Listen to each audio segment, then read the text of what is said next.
Oh, I'm sorry, you're back. Okay, I was wondering where you went. I like about Sarah's personality is that we're different because we all want friends who are similar to us, but then the differences are kind of what make it fun. And so I'm able to learn from her experiences and be able to do things that I normally wouldn't do. So it's really fun. Like what?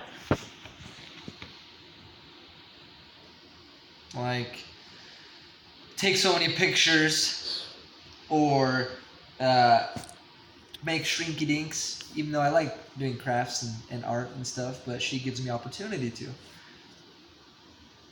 Anything else? Oh, there's lots of stuff. I can't think of everything at this very second.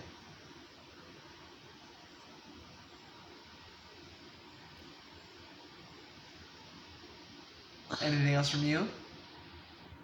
I'm thinking. Give me a Okay. minute. There's a lot of persons.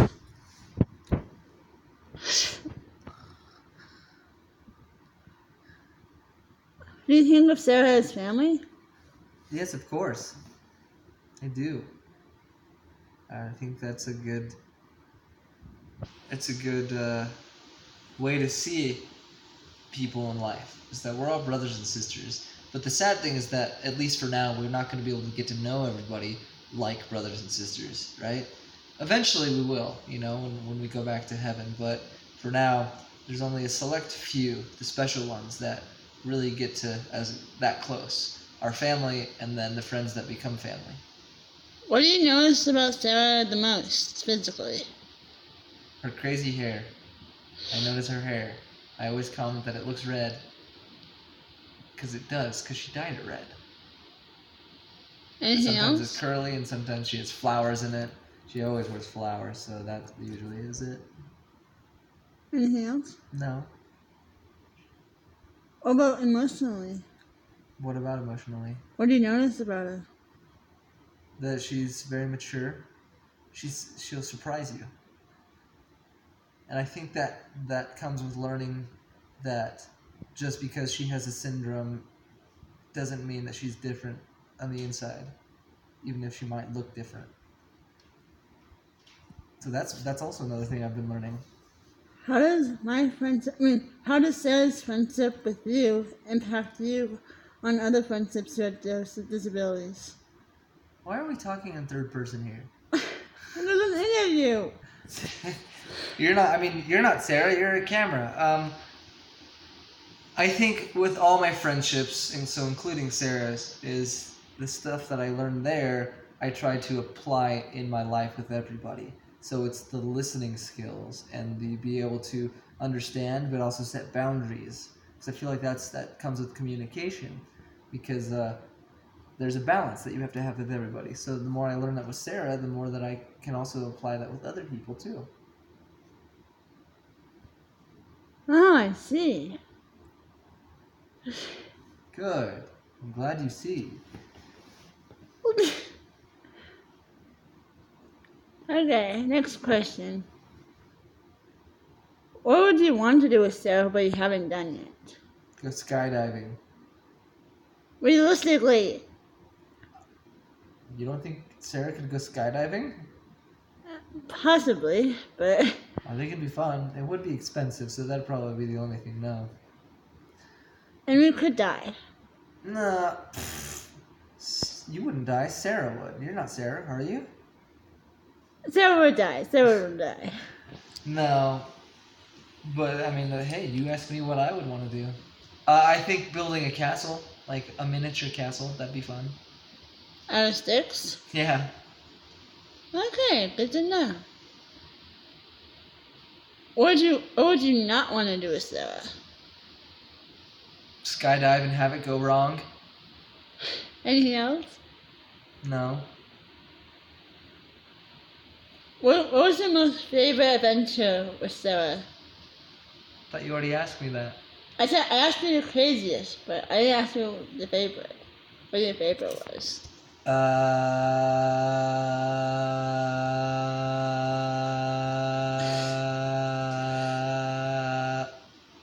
uh, um, there's just a lot that are good.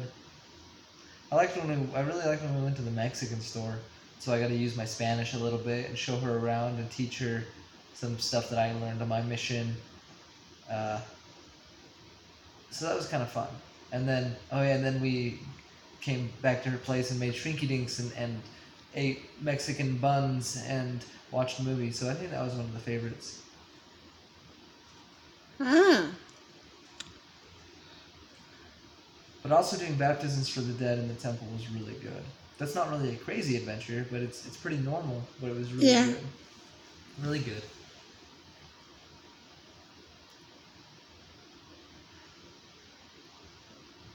Would you always say yes to Sarah's crazy adventures? Not if they're too crazy. Remember, boundaries are important. Limits. What is too crazy for you? I guess it would just depend on the situation. I don't have a big list of things that I will and won't do. Just feel it out. But for the most part, I'm pretty crazy too. Yeah. Willing to try things that are new. Why do you think we bonded? So, why do you think we bonded with Sarah? Because I took the time to get to know her. I feel like that's in my personality, that I reach out to those who I think, or I'll rephrase it, because she reached out to me first, right? And then we started hanging out. But I don't get afraid. Like, I don't get scared off by things or things that are different than me. And so I think that allowed us to bond. Because at first I didn't really know who she was or like how I should treat her, but then with time I learned. So, what do you think how Sarah should be treated? I think she should be treated like a normal person. That's why I tease her a lot, because she doesn't get special treatment from me, but then I help her reach stuff on the highest shelf. That's okay. Yeah. But then she knows that she can tease you back. Exactly. I get teased back, and that's how I notice that I can do that. And it's all fun and games. I never mean any of it. And plus, we know she's strong and she can handle it. Except for when I beat her in an arm wrestle.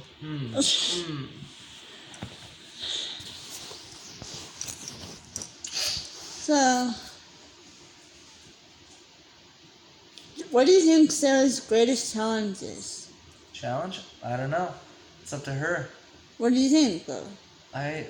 She deals with a lot emotionally and trying to stop overthinking things. So that's probably a big challenge. Do you think she can do it? Yes. What do you think of her websites? I think they're great, and I'm excited to help her make them even better. But I think it's great that, honestly, I think it's great that she's done it herself too. She's a go-getter. She's a self-starter. I was really impressed. I didn't have to explain to her how to do it. She just went and did it. It's very impressive to me. Do you think people overestimate her? Overestimate her or underestimate her? Underestimate. I'm sure they do.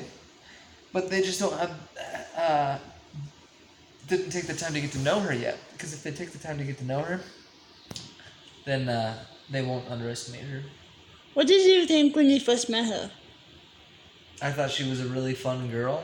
I met her during improv, so I thought it was cool that she was doing it too. But other than that, I didn't know much more. I didn't really know how to act. I wasn't sure. So was it a good thing that she made the first move?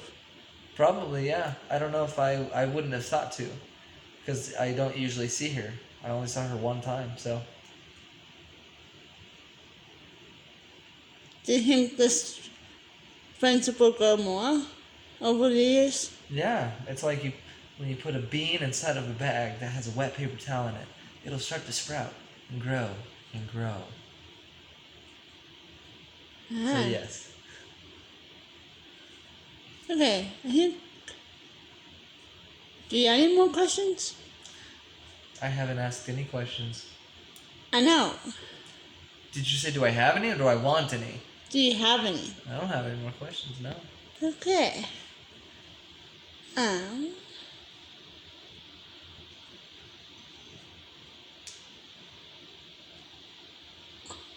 What is your biggest fear when it comes to Sarah?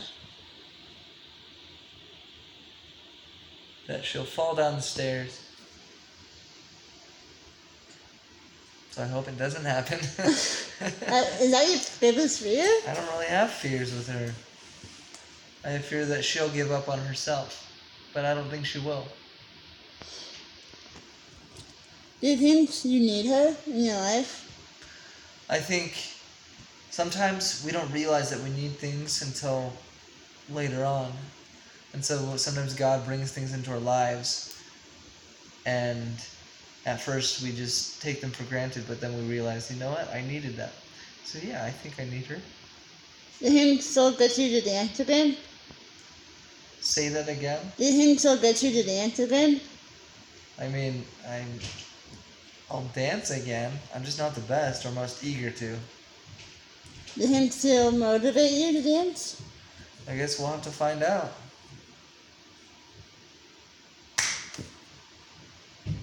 Okay. I think we're good. There's been a lot of questions. Okay.